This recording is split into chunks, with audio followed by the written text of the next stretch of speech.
Mr. Secretary General, fellow delegates, sectarian conflict has reemerged, and the potential spread of weapons of mass destruction continues to cast a shadow over the pursuit of peace. Nowhere have we seen these trends converge more powerfully than in Syria. There, peaceful protests against an authoritarian regime were met with repression and slaughter. We believe that as a starting point, the international community must enforce the ban on chemical weapons. When I stated my willingness to order a limited strike against the Assad regime in response to the brazen use of chemical weapons, I did not do so lightly. I did so because I believe it is in the national security interest of the United States and in the interest of the world to meaningfully enforce a prohibition whose origins are older than the United Nations itself. The evidence is overwhelming that the Assad regime used such weapons on August 21st. UN inspectors gave a clear accounting that advanced rockets fired large quantities of sarin gas at civilians.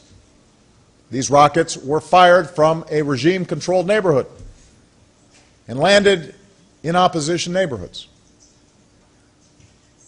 It's an insult to human reason and to the legitimacy of this institution to suggest that anyone other than the regime carried out this attack.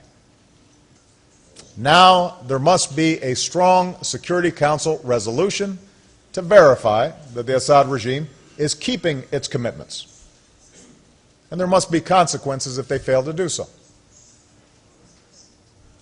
If we cannot agree even on this, then it will show that the United Nations is incapable of enforcing the most basic of international laws. My preference has always been a diplomatic resolution to this issue. We are not seeking regime change, and we respect the right of the Iranian people to access peaceful nuclear energy. Instead, we insist that the Iranian government meet its responsibilities under the Nuclear Non-Proliferation Treaty and UN Security Council resolutions. So these statements made by our respective governments should offer the basis for a meaningful agreement. We should be able to achieve a resolution that respects the rights of the Iranian people while giving the world confidence that the Iranian program is peaceful.